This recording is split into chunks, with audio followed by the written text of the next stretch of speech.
1979 to 1982 in ISRO, we had a project called Global Monsoon Experiment, MONEX.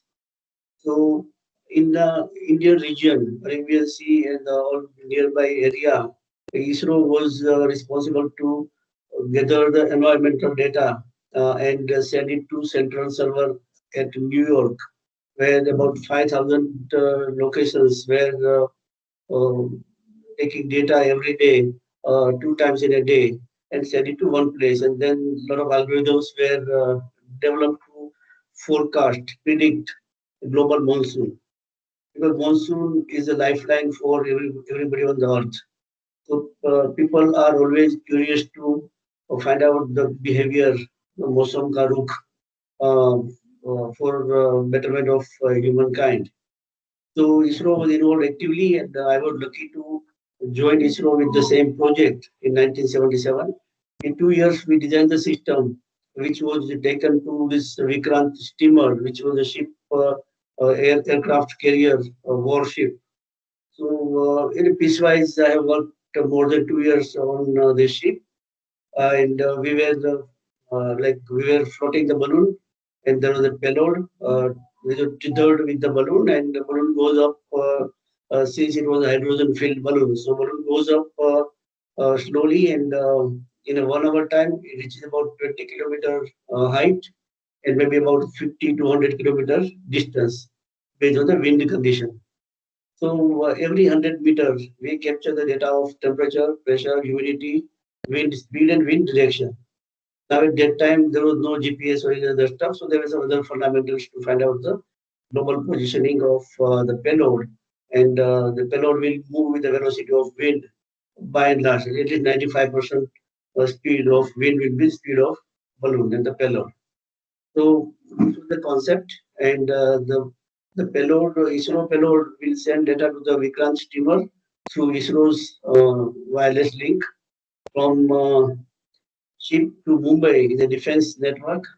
Data goes there, and from Mumbai to New York is a telegraphy network.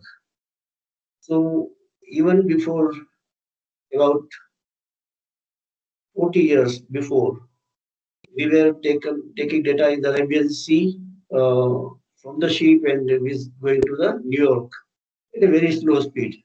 The speed at that time was about 50 baud rate per second, very slow. So that was the only network on the earth. There was no mobile telephone network. There was hardly any satellite network for such kind of data transmission. There was no like mobile towers or any other facilities. There was no ISD as well that time. So telegraphy network was the only network which was like globally connected. So anybody can send a telegram to any other country. That was the only network, and on that network we were sending the data. So in a way, it was IoT. It was near to IoT that time. Only name was not there.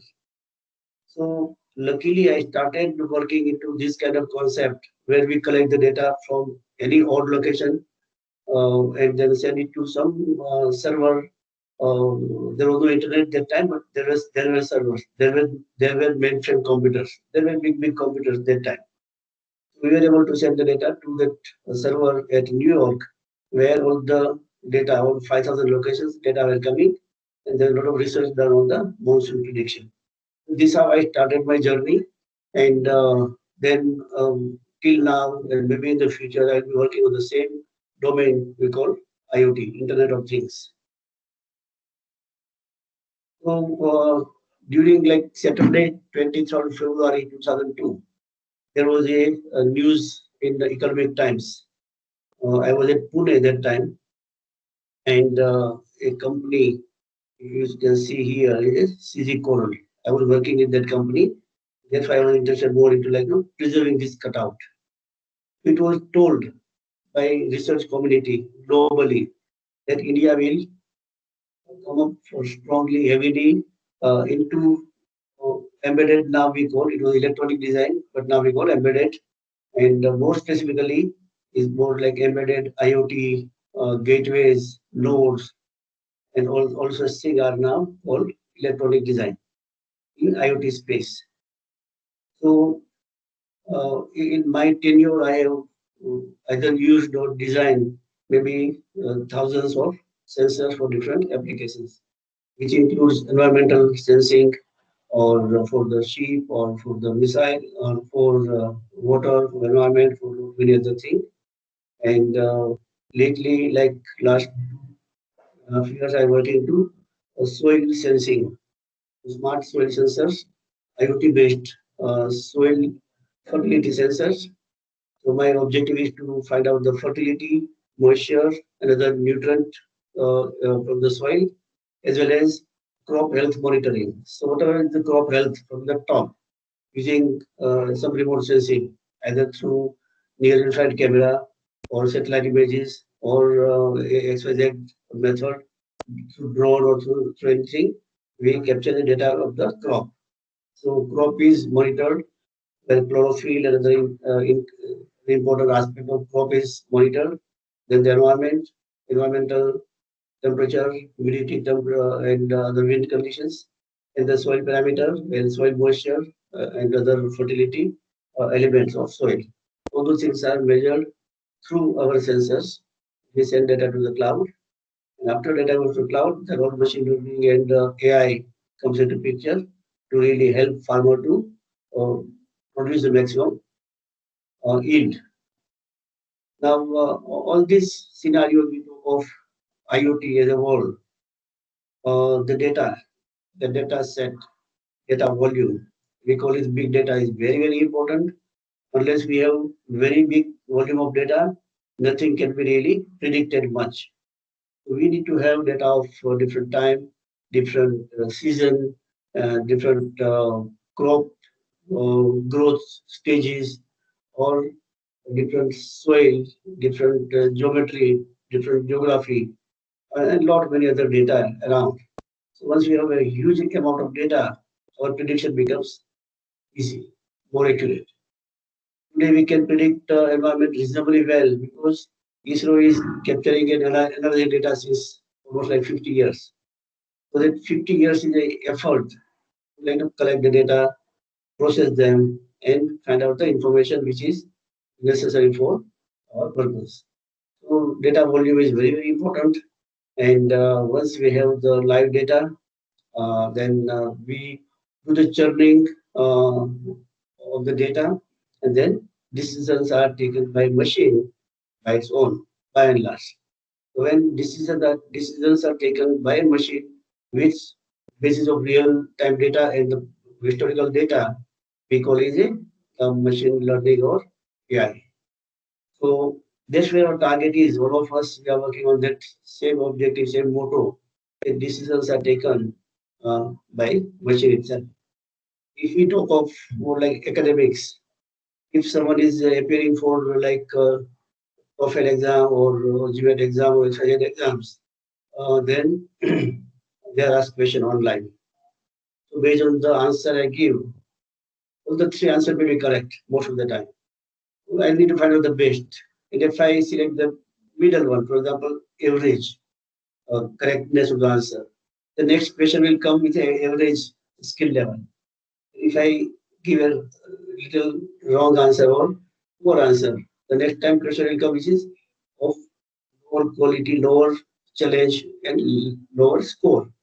So system will judge my uh, skills and try to throw the question as per my caliber. So that is what like we call about AI and ML. So that machine, that computer learn quickly that what is my caliber, what is my skill to really um, prepare for this test. And accordingly, questions will be thrown, and accordingly, my scoring will like improve or it will degrade. So it is almost everywhere. Like the decisions are taken based on live data. This is all about like IoT. And if we see a lot of research has been done globally, and McKinsey and many other such consulting companies, they are doing research to really find out what is the future of smart, that IoT, these technologies. So as per this research, the IoT is a huge, huge potential, exponentially growing. maybe for another decade and a half. This is a long, long time, which is exponentially growing. And now everything is becoming smart, like smart office or smart home or smart farming or smart automotive, smart schools, smart governance, hospitals, and more than that, over smart people. Now, what it means is, like, if we see generally, majority of the people will try to get maximum mileage in their job or their work with minimum efforts. And the situation today does not really allow or permit us to do that. So what is done is the system wants maximum throughput of a person in a given time slot. There will be again like IoT, ML, AI comes into picture. I have done few projects in the call center. So the call center will try to judge what is the level of answer, what is the level of soft, soft skill required to attend the client. So all those things are judged by software, and then software will rank the people who are better, which language they are able to speak in a fluent way. So a lot of aspects are read and analyzed by the software. Where we can there is a people. So even to manage people's skill is also through IoT, ML, AI.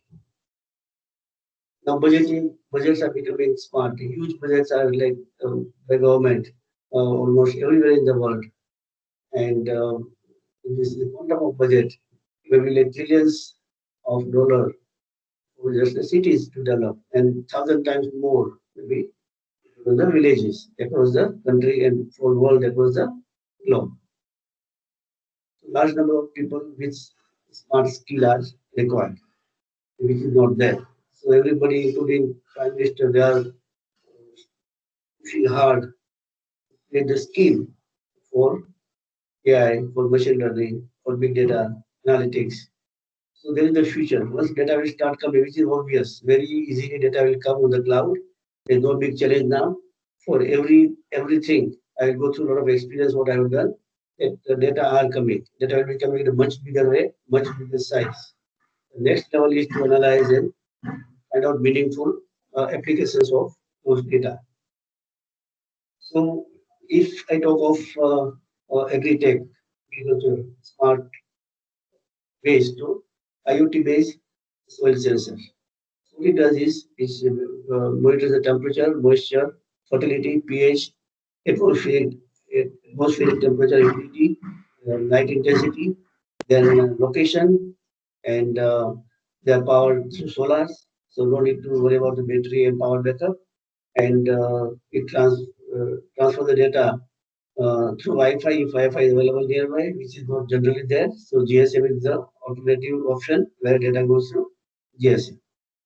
And other side is like crop health monitoring, monitoring the crop health, prediction of the crop disease, health index of the vegetation, yield forecast, easy to install and capturing the data. So person who is mounting the sensor doesn't require much of the skill. As simple as anything else, just plug it or place it, and this process is done. That's all is done managed with the cloud.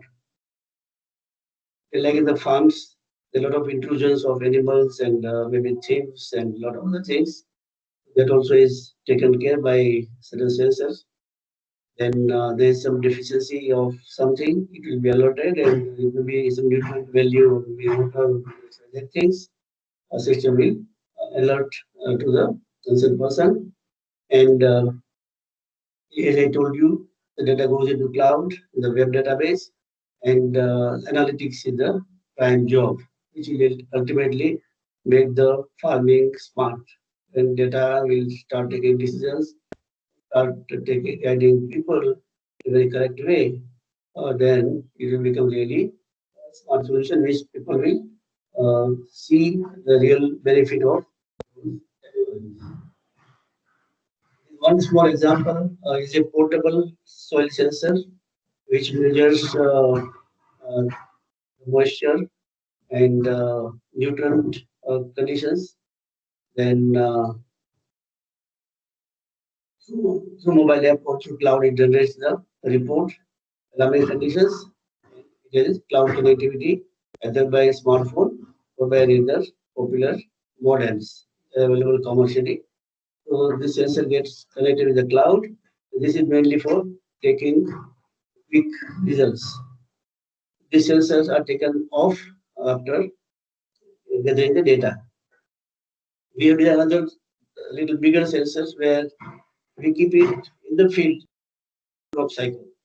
So it will keep on sending the data till crop is over. Then somebody can take it back and keep it safely. So when we have indoor farming, which is more obvious candidate of high technology, because it's a protected farming where a lot of unknown environmental parameters are controlled. What it does is, first is IoT, so all the things are connected with the cloud, all sensors, actuators, any control mechanism, they are controlled and monitored through cloud, and environmental conditions are controlled and maintained and sensed continuously. Then there's all automation of watering and nutrients and all those things are fed automatically, so there's no human intervention to supply any ingredient to the crop. Now, many times the environmental condition will be like cloudy, or in many countries, sometimes sunlight is not visible since like a months together. So under such condition, there will be spectrum, there will be artificial sunlight we can call, and under that lighting condition, the crop goes very fast and very healthy. So by sensing the parameter, it can compensate the light condition. And why we need generally spectrum is it is different wavelength. So different wavelengths have different impact on the growth of the plants. The germination stage, it may have different conditions. Like when they are about to fertility is produced, they require more attach of certain ingredients, nutrients, and when it's about to ripe, there will be some different conditions. So the crop conditions are known through different sensors, and then the corrective actions are taken uh, through plant, either for the people or for the machinery or by itself to take care of rest of the thing. Now, atmospheric sensor will sense the atmospheric parameters. For example, the forecast says that it's a lot of humidity today, and tomorrow is rain. So what the farmer or the system will do, not water today, not give much water today, it will give wait for tomorrow. So that's how it goes. That yes, if we are anyway going to get natural water, why to waste borewell or a tube well water for that? It's expensive. And for hydroponic kind of farming, there are sensors which will measure the pH and other conditions, and even the water quality, so that the whole plant grows very healthy. And then like the fluid, that is water plus some other ingredients which are stored into tanks. It will measure the level and the conditions required for this fluids. Then say something like smart on off. So what it does is, for example, there's more humidity. It may switch on certain fans so that it will become normal, or it will switch on certain lamps. So if less humidity, it will switch on certain humidifier. So likewise, based on the need of the crop, based on the soil conditions, these things will work automatically so that it's not dependent on one or that. And now other project we are doing one project here like a container farming. What it means is reasonable, portable. So it may carry about 100 small plants in a bigger container, 40 feet by 10 feet by 12 feet or something. So that contains about 200 different plants for leafy vegetables and other plants, and which can be transported to different places based on the need. So is another project already in action where maximum throughput will come in more like container size farming. So benefit is like we can have vertical type of container, we can have horizontal type of container. So it can have multi-level farming and in a compact area, we can have much more amount of farming possible. And since it is a container, it is highly environment controlled. So any nuisance from environment like or raining or a lot of insect and other soil conditions are not much. It will be highly controlled. So the advantage becomes less labor because in today's advanced farming, the farming also is not as simple as that what our forefathers used to do it. So there is a lot of care, and since it's more like a robotics kind of stuff available, we try to manage its own entirely day and night. They can work, and that work correctly, they will work correctly. So unlike human, where human tendency to forget things every day, every now and then they will be more like relaxed and they don't really care about the certain instructions. But it's a machine. Once machine is once trained, it will work faithfully day and night.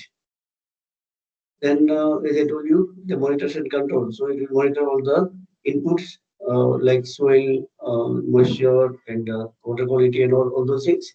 If they are not proper, it will control and maintain to all set levels.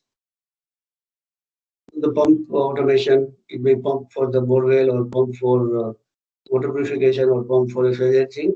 It will manage the pumping conditions.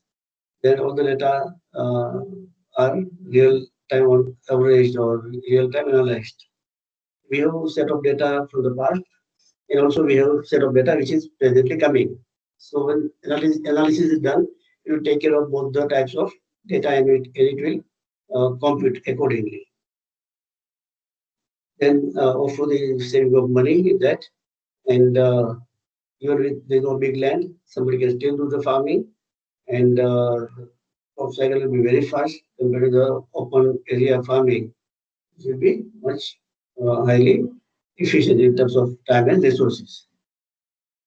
And since it is under control, it will be quite hygienic, or we can have organic, or we can have with minimal or with no harmful chemicals.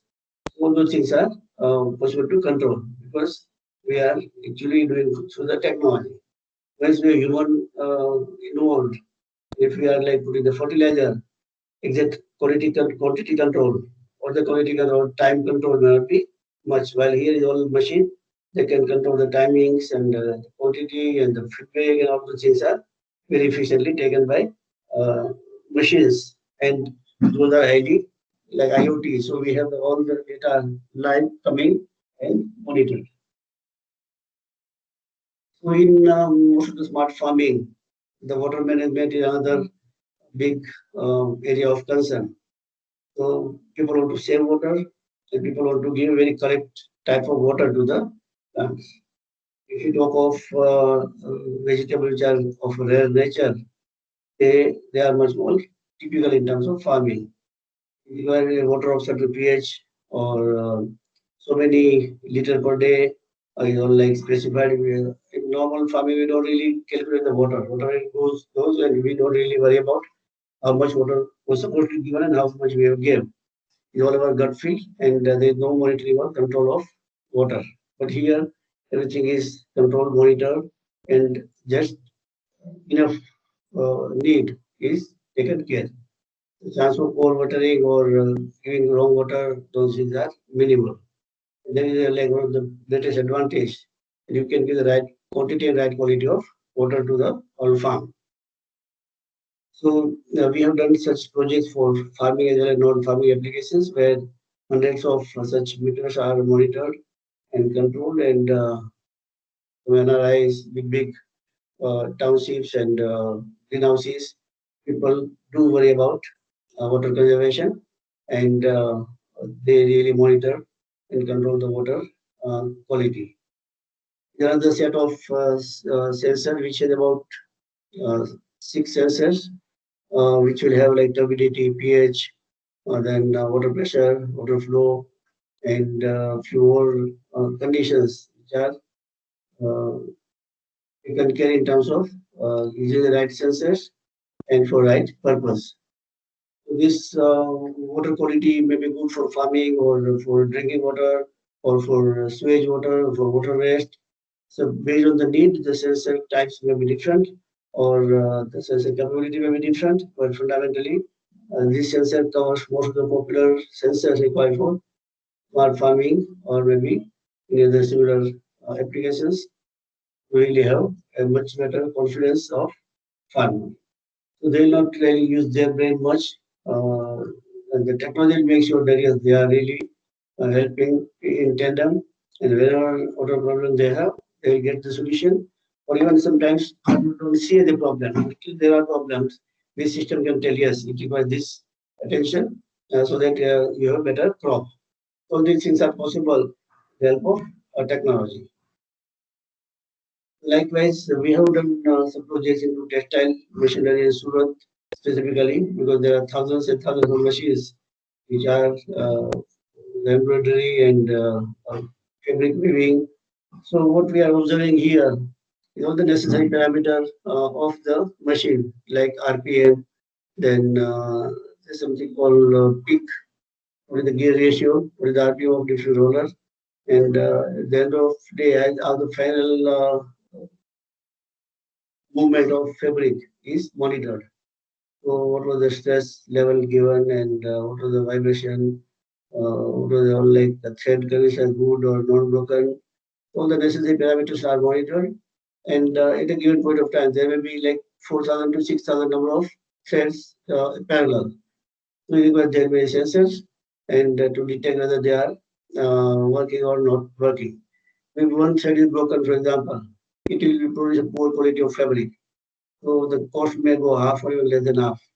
So even one thread in 6,000 thread is broken or is not proper, it will affect the quality of the fabric and it will reduce the efficiency of the machine.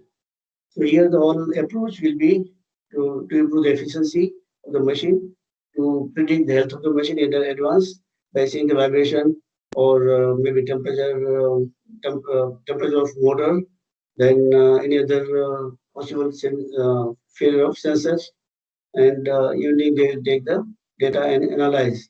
So the reports are like not daily based, machine based, monthly. All the possibility are there when data are into computer, live and real time. There's a more IoT based project in Canada. The railway track is under the snow, especially in the winter time. And we have the system where it will find out the snow area on the track. It will melt the snow and the vehicle will be movement will be normal. Another example of IoT into more like industrial environment or mobile transportation area where uh, feedback is taken by system itself and is controlled by system itself and information is given to the like station master or via station master to the guard and driver of this motor vehicles. So they didn't have to worry about visibility or snow or anything else, and they can comfortably drive the train. The city is also very safe because of this early actions taken. Even more thing we have developed is something called solid state heating cooling mechanism. A lot of places this is required in terms of like uh, the kitchen garden or the small farms which are covered or they are made from their own some innovations. Those requires a controlled temperature for plants. If we give it hot water, they will shy away, and or the growth will be much lesser. If too much of temperature low, that also means really uh, not healthy farming conditions. What it does is it will cool down to water in a summer. It will heat up the water in the winter and try to give all uniform temperature water to the plants. They're very sensitive of temperature. And generally, if like 20 to 25-degree temperature is very pleasing temperature for any plant because they are applying direct roots. And roots are very, very sensitive. Especially the macro roots are very sensitive. And if you give wrong temperature, then we may spoil that. So these are more agent, a kind of device for many other industrial usage as well. For example, we have control panels which are getting heat up and it need to be cooled, or there are a lot of other use cases where, like the medicine field, where certain drops and certain medicine need to be kept in a certain environment, humidity or temperature.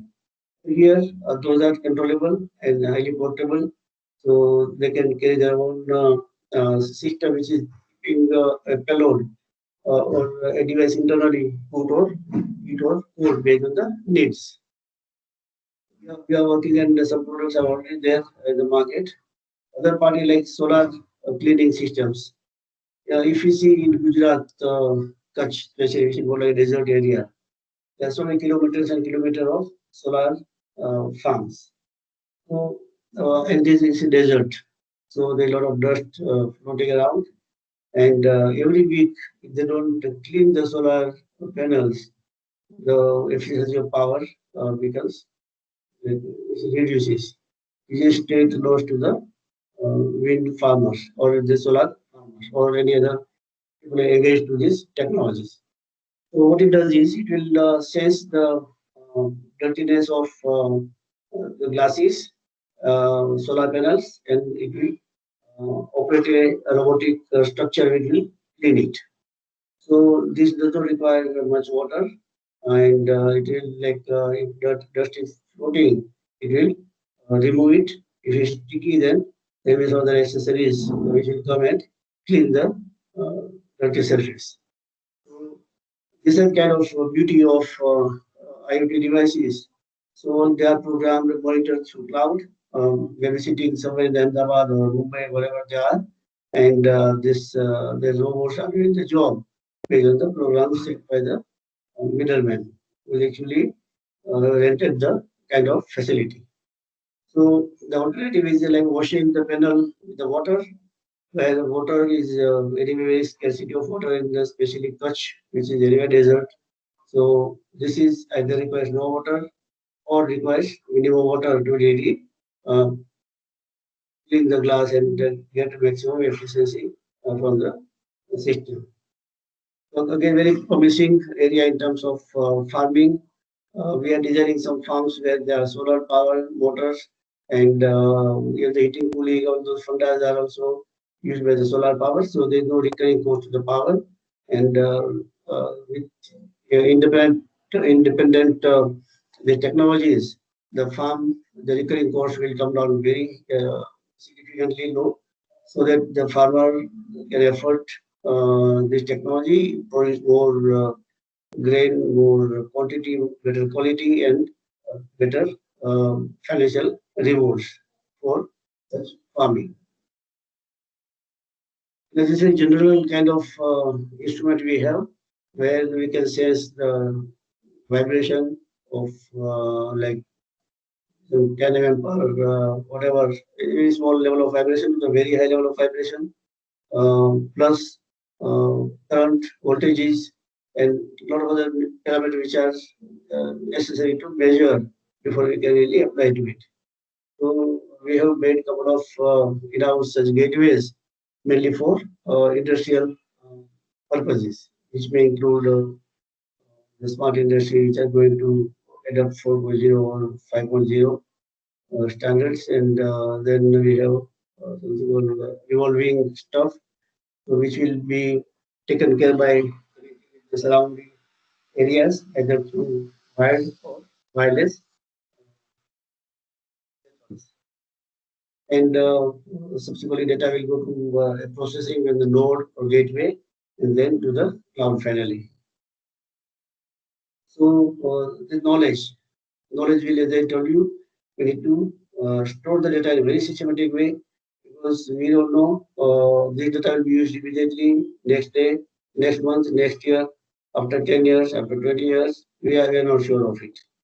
What is most important to label the data in a very correct way so that we can search very fast. The big data is really big data, and to find out like few data of similar crop conditions before 5 or 10 years, they were easy to really find the way we want it. So it's not like a temporal processing. So the past data is the server, then maybe some other like 10-year, 5-year, 2-year, 1-year kind of data. It will process horizontally, and then it will try to have some conclusion on the data.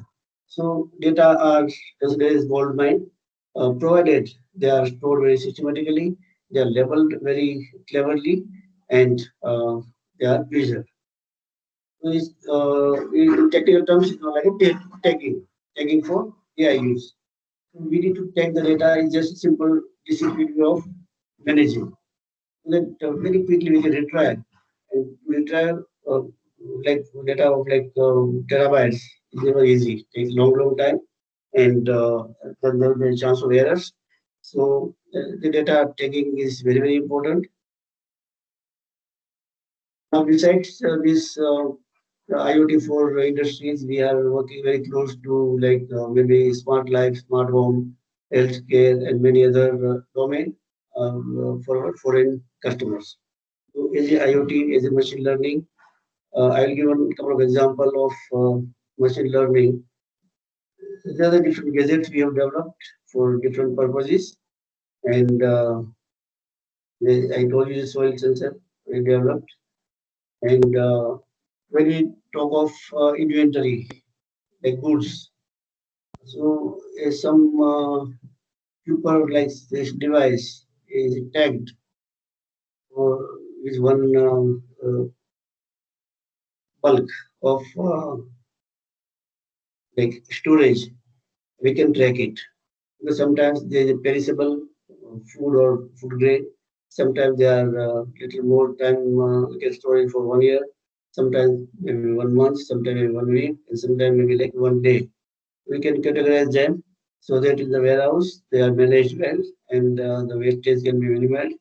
At the same time, on the other side, we need to keep on uh, evolving the devices for our need. So, like GPS, the role of GPS is to really give the location, and we are designing certain product for healthcare and remote diagnosis. Where again the sensors are very important. We are designing sensor for such applications where while we do the exercise, our body condition, body chemistry, everything is correctly sensed, and it will give corrective data to the doctor or the health care consultant. There are a lot of such sensors, PCBs developed for this particular applications. Since we are into IoT and we don't need a lot of people who are ready-made, so we need to train them. So we have a systematic training department where we train the people for our needs and similar need by other group companies. So we have designed certain devices to train them fast so that in a shorter time they can learn. So the different gateways to really connect with the cloud and with the real world using sensors. And we have a lot of wearable devices for sports people, for spiritual people, for different variety of client, and it will generate the necessary data and send to the cloud. So the different gateways for different purposes and something of service model. So what will happen? Like suppose somebody is in the farming, they know farming is a domain, but they may not know technology as a domain. So what they do is they'll try to uh, take on the rent the technology part of it, and then they can always be they can be they get inspired for the need of farming, uh, and technology can be outsourced. As simple as that. So we have such model as well where we offer the technology and the people who are expert in their own domain, they use it. One of the popular is like Bluetooth Low Energy for near field. The near field is larger, then you have larger gateway which can go to different times a kilometer, and it can sense the different data. And there are different beacons. The role of beacon is to uh, kind of sensor, so they sense the parameter they're wireless, battery powered, and send the data to the gateway or the hub. And since they're battery powered, they're highly portable, flexible, and we can connect the sensing element like pressure, pH, humidity, temperature. So a lot of sensors can be customized and attached to this uh, tracker. This becomes a common entity for industrial environment, for tracker, or for anything, anybody. So this beacon is very common thing used all across the IoT platform, maybe the healthcare industry, transportation, supply chain, blockchain, all those things. Those trackers are very important. Likewise, we use receivers to receive data in a local network, and like indoor tracking or outdoor tracking. We have some device like the bond conduction. So when somebody like supervisor or some people are moving around, they can communicate through this. So they can take the phone calls, they can listen to music, they can talk to other people, and their hands are free. So again, very useful for people who are in the plants. Then we have like smart goggles where the voice, the eye action, and listening, talking, things are covered with this. So as a technical, if you look at technical, is that the deep learning is start with getting more and more data of anything, maybe agriculture, maybe automotive, maybe healthcare, and when it learns day and night, it will deep learning to machine learning. It will try to predict the machine. It will try to identify the behavior of the machine, and then it goes to artificial intelligence where it will take the decisions. So the current data and little more previous data and then analytics, we get the decisions. It helps to people to take a right decision on daily basis, weekly basis, monthly basis. Okay, with the use case. But the flow will remain same. The deep learning to the machine learning to the artificial intelligence. And these are the different tools we use and people use across the globe. Really, different operating system, different programming language, different cloud services, a different tool to write the software, and then different tools for like design the devices or design the code, and variety of hardware we are using based on the project size and urgency and a lot of other things. And then we are working extensively with the computer vision. So wherever things are like to visualize. For example, as I told you, crop health monitoring. We need to visualize. We need to see actually how is the crop. And then it can be computed and the important parameters are abstracted. Then, as I told you, deep learning, there are a lot of tools available. So we need to use the tools. Tools are nothing but some mathematical library functions which help us to build algorithms. So there are a lot of such tools available which are used for simulation or emulation or product design. So these tools are very much necessary for machine learning. Otherwise, it's so big a jungle. Do everything by ourselves today may not be possible. So we need to really use some framework and then train the framework for our applications. So it takes little time. As data coming every day, then the process, waiting for some new data will come before they take certain decisions. So those are the fundamental things that we need to worry about. So, sir, how much time I have?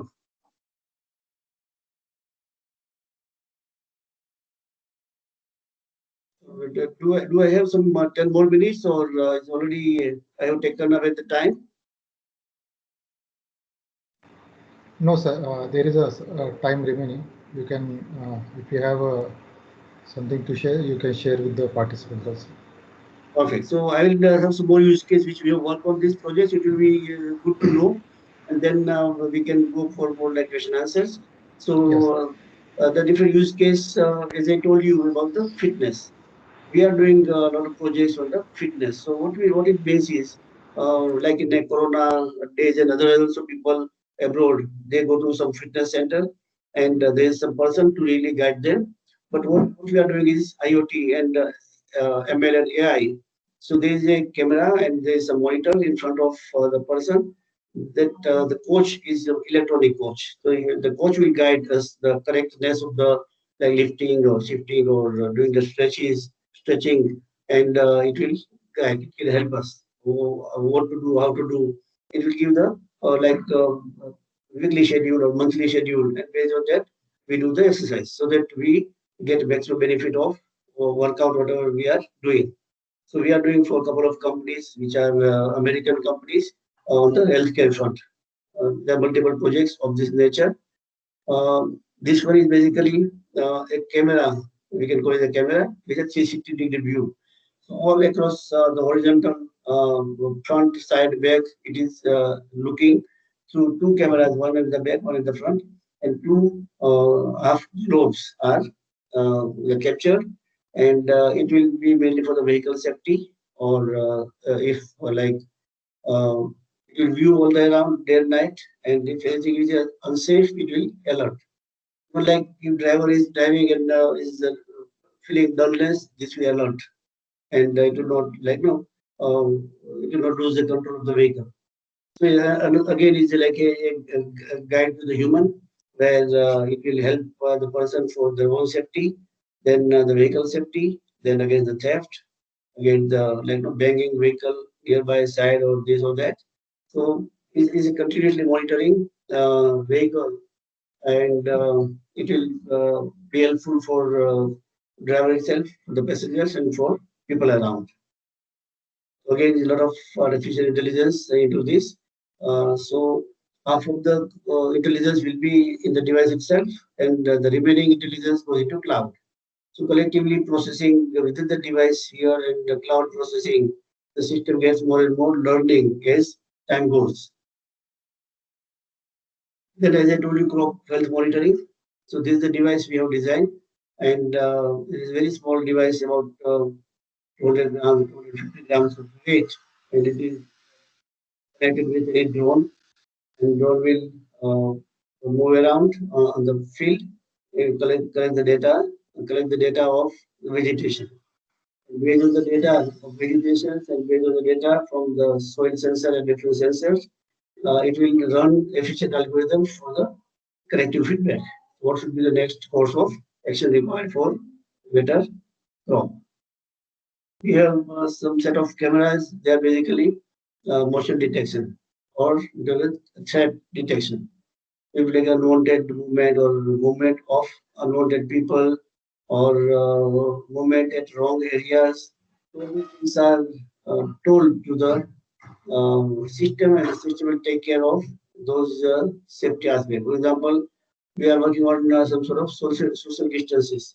So what it means is, if the distance within the office is not maintained, it will give the alert. By mistake, people don't go to each other very closely, and health issues are can be minimized. So again, these image processing based, camera based systems where we work. We have another set of intelligent camera where on a temporary base. For example, like in Shegaon, we have some spiritual days where a lot of people come, and then somebody want to record it or somebody want to do some surveillance. So keep it there for 1 week, 10 days, and all the data are stored within the camera itself. And if the alerts, they are also generated through this system, through this box, and then they can take it back. Now the camera is at some other place, so they'll take it, fit it somewhere else, and do the job. So the same set of hardware you can use at multiple places based on the needs, and so they are the portable, also the battery with a local storage, with a cloud connectivity, and with lot of other sensors inside. It will help people to capture a set of data from this. We are working on a brain gateway. So what it does is the brain waves, which are like generated through the brain day and night, and quite often to predict the health of the person, the data are very very important. So in a different different conditions, like we are in the morning or in the morning half or noon or afternoon or night, the data are coming day and night, and then they are captured, analyzed, and the results will come out through this on the computer. So we are working on this. We have developed already some sensors we have developed. We are developing more sensors, and it will be one full-fledged brain mapping or brain monitoring gateway. So all the important waveforms are captured from the brain, and it will be more locally as well as transmitted to the server, the LAN. Here we are working on a blind visualizer. So again, is a two cameras. They are simulating two eyes, and with the image processing, uh, it can guide or train the person who is not literate, is not they don't have eyes to really see it. But the system will substitute the function of eye. It will help the person to really have a safe and comfortable movement. We have some robots which are mainly for cleaning of, as I told you, solar panels, then some window glasses, and like people of the building which has a lot of glass in the inside or outside. So this will vertically and clean from inside or outside. Likewise, of cleaning, again, it will have intelligence. It will have a feedback of the amount of dirtiness and then how much effort to do where, find out and then do the cleaning aspect of it. And we are working into a taxi vehicle kind of stuff. We are working for the industrial use, basically.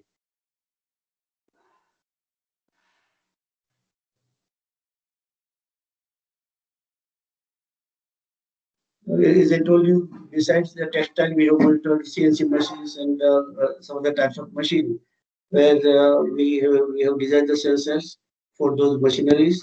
It's CNC machine or it may be trucks, it may be buses, it may be tractors kind of vehicle, and all the required data we capture, and we have the sensors right on the machine, which generally every week somebody releases data in the office, and we can keep on logging.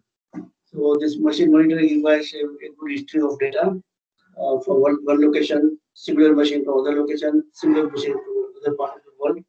All the similar machines are data taken, and then they try to compare which machine, which location, which kind of operator they produce better, more quantity or better quantity. So it will work out both ways. You monitor the quantity, quality, and try to find out the root cause of any errors. So there are industries that they told you we are interested, and you people also keep in mind that yes, whether directly you want to work or your secretary work or anybody else want to work in such areas, we carry a larger experience and we can definitely help really work on this extensively. We have like warehouse management system where these are the unmanned robots. Giving the command, they'll go to necessary place, pick up the pallet, move it, put it somewhere else, and with all safety built in, if a obstacle, the human or in the machinery or any other constraint, they will try to find out their own way, the best task, and it will work. So it will manage the warehouse with minimum of human effort, minimum of human risk, and it can work day and night in the darkness, in the light condition, in the all different conditions it can work. So only we have supplied such robots to our business partners, to Mercedes and Volvo and those companies, where they use for their own material shifting and lifting. And these mixers are basically to mix multiple chemicals or multiple colors or multiple liquids, make some different liquid, which is controlled by IoT, the logic, what is the proportion, how much is the vibration need to be given, and what quantity should be released into what level. We have like no measurement up to micro liters. So we can dispense in a macro level, micro liter we can control, and then it can make a necessary um, product. which are either liquid or paste. We have done like smart street light solution. Again, it will find out the best time to switch on and best time to switch off. Besides that, the environmental sensor will monitor the NOx and SOx and all those CO2 and all humidity, temperature, location, connectivity, some phone detection, and if they have Wi-Fi available, it can connect directly with Wi-Fi, or else it can connect with the mobile phone and give the data, or the option of SIM card. They are good for industries or in institutions or offices, hospitals, where we want to really see the air quality. This is also our own innovation, and in some of the smart cities, we have given the smart lights, which will control the lighting as well as health of the poles are treated. It will give warning to the control system, control station. Then we have done some parking solutions, and where the sensors are embedded into the ground, and when vehicle comes, it will notify to the cloud. Water flow already we have done into like some couple of hundred meters are there already. Water distribution monitoring, where it will monitor the quantities supplied to particular location. We have done one very big project in Gujarat for like driving skill monitoring.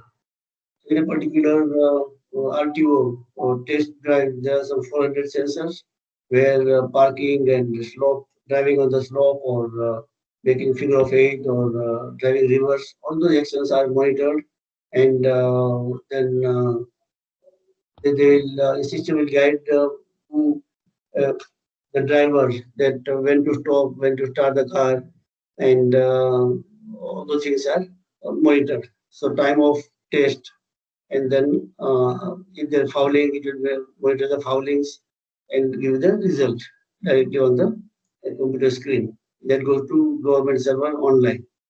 About 20 lakh tests has been taken through our system, and is all Gujarat. Most of the cities are having this system already. So we are doing quite some good projects in a COVID situation, as I told you, in healthcare and in other safety aspects and all the projects we are doing.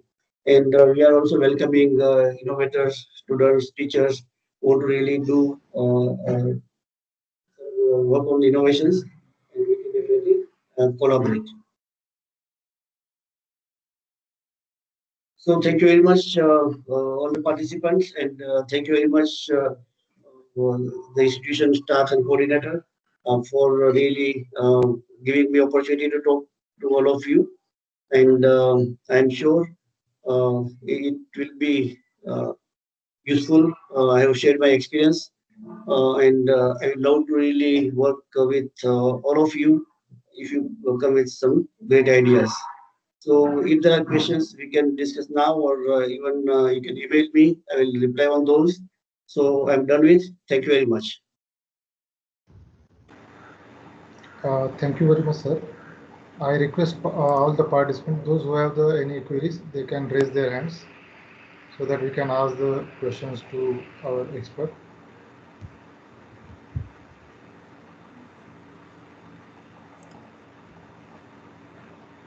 Yeah, just a minute. Yeah. Dr. Gayatri Pade ma'am is there. Ma'am, please unmute yourself and ask the question. Yeah, good afternoon, sir. Good afternoon. We are very happy to know number of products that your company you have and to the latest technology. So my question is that do you hire the freshers, or what is the skill sets required to get a job in your company for my students? Generally, we train them well. Now, like if they're graduate of either electronics or the software or IT or even sometimes mechanical, all the disciplines we need it. Because IoT is a sum of all the engineering. So we work on a total product. So majority of our engineers are either embedded or hardware or software. And we do take the interns, we train them well for 2 months, 4 months, 5 months. Then we hire them, or we are companies about 20 companies we work in a sync. So we recommend the other companies also to really uh, give the jobs to the interns. We do take interns, and we will be very much happy if they come with some good innovation. Thank you. Yeah, thank you, sir. If we get your email ID or some contact to reach you, I'll be happy. I'll request organizer to please do the needful. I can put you the chat. Let me see if I can put it here. Uh, where to do chat box? Or I will display it here. Let me see. Was there in my email?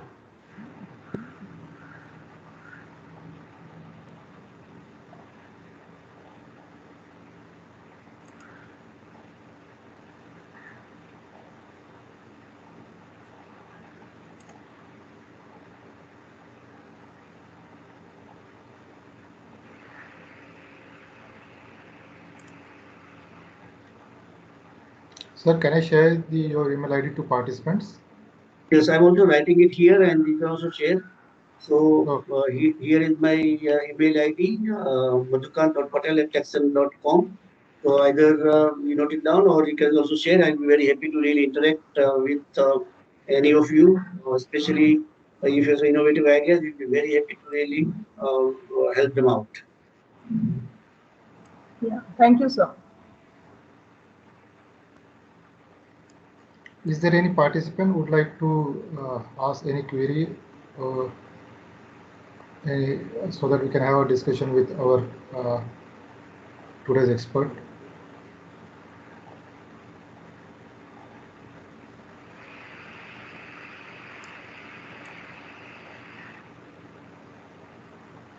Sir, I got some of the questions in our WhatsApp group that I would like to ask you. Sure. Yes. Yeah, as a teachers, how we can start with this machine learning for the IoT so that we can teach them to get the better jobs in IoT? What we can do is like we have through LMS, learning management system. So we do have online courses. Some of them are free also. So and we give one-to-one counseling as well. So I request people who are interested, just mail me. I will speak with the right people, guide you, and you can learn machine learning and AI. We can definitely help you out for self-learning as well as the guided learning. Both options are available. Thank you, sir. There is another question asked by one of the participants that is it necessary to use the machine learning in every IoT project? Mostly, if we are happy with just monitoring, is fine. But if you want to take the decisions, yes, machine learning and AI is very much necessary. The real benefit of IoT goes when decisions are taken automatic. Otherwise, we can monitor with IoT. We don't need much of the machine learning and AI just for monitoring. What it is automated, control, decision making. It may be safety, it may be preventive maintenance, it may be anything where decisions are taken automatically. We definitely need ML AI, which is very easy for Indian people because we are by birth we are having a good logical thinking, and we should leverage on that.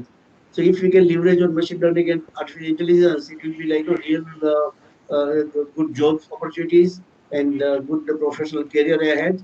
And we should do it, but not always necessary. But if we add ML and AI, IoT becomes perfect. Thank you. Yeah, thank you, sir. There is another question by Mr. Pradeep. That how to overcome the calibration problem in water sensors, especially in pH sensor?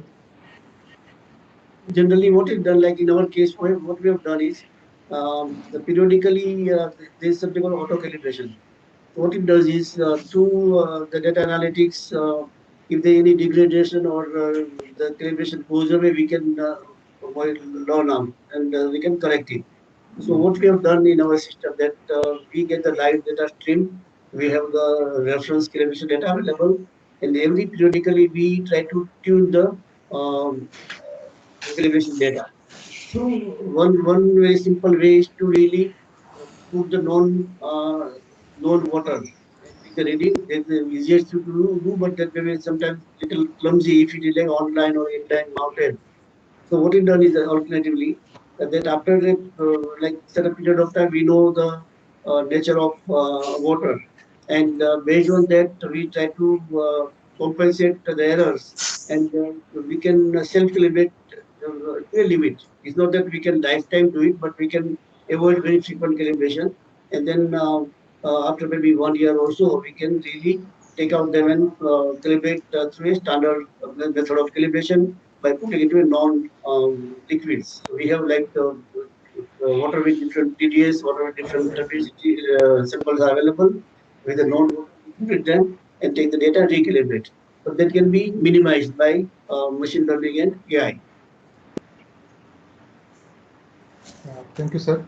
Now there is a one question asked by one participant that when we use the machine learning, most of the time the complexity of the algorithms increases, and it is assumed that it takes more power.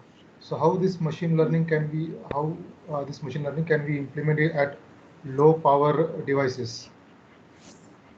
Generally, what people do is there are two level of machine learning. One we do at edge device, their gateway, and the significant like of the temporal. I want to analyze 1 year data. We do it. For cloud, we can do more deeper learning, and where we have more data of the temporal nature, time sequence. And the like last 1 week, last 1 month data we can have in the local gateway, and we do the processing. So even a computer of the caliber of Raspberry Pi is also good enough to do some level of MLAI for a short period of data, like 1 week data, 1 month data, we can definitely do it. But if they're like video nature of data or very huge data, we do it in the cloud. And nowadays, cloud cost is not very high, but in turn, what we get is a very huge power of processing in the cloud. So it's always better to do larger processing on the cloud, and some quick processing or maybe like 50-60% processing can be done on the edge device, which are low power, low cost, and they are handy available to our nearby place. So with that, what will happen is we can minimize the data size also by processing locally. So we can bring it lesser amount data to cloud, and we can minimize the load on the cloud server. So it will reduce the cost also, it will reduce the size of data also, it will reduce the time of computation as well. So the best way is like we go to distributed processing. So the edge device can do some level of processing. Suppose I have 100 farming, I may have 1,000 edge device.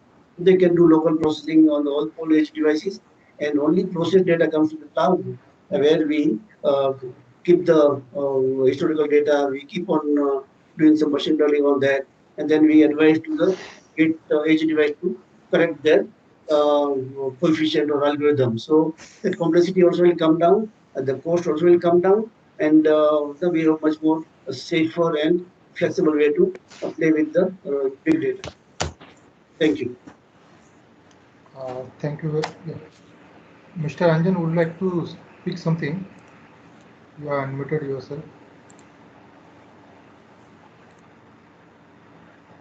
Sir, thank you very much, sir. So I think we don't have any queries from the participant, and most of the queries you answered. Is there any query from the participant? Yeah. So thank you very much, sir, for giving us the very good idea about the machine learning for the IoT. And we come to know that there are many applications where the machine learning is playing a bigger role for the decision making. Thank you very much, sir, for enlightening us about the machine learning for the IoT. Thank you, my pleasure. All of you are welcome. Have a nice time. Thank you so much. Thank you, sir. Thanks. So with this permission, now this second session is over. We'll start our third session of third day at 4:30. So we'll back in next 10 minutes and we'll start with the hands-on session. today we'll see, we'll start from the yesterday's circuit diagram. We'll attach one Wi-Fi network to it, and then we'll try to send that our data, that is the temperature and light data, to the cloud, and then we'll try to access that cloud data on our mobile app. So that is what the today's hands-on session will do. So those who would like to do their own hands-on session, please open their account on a Tinkercad, so that we can start with the our hands-on session. So thank you all of you. We'll join in next 10 minutes.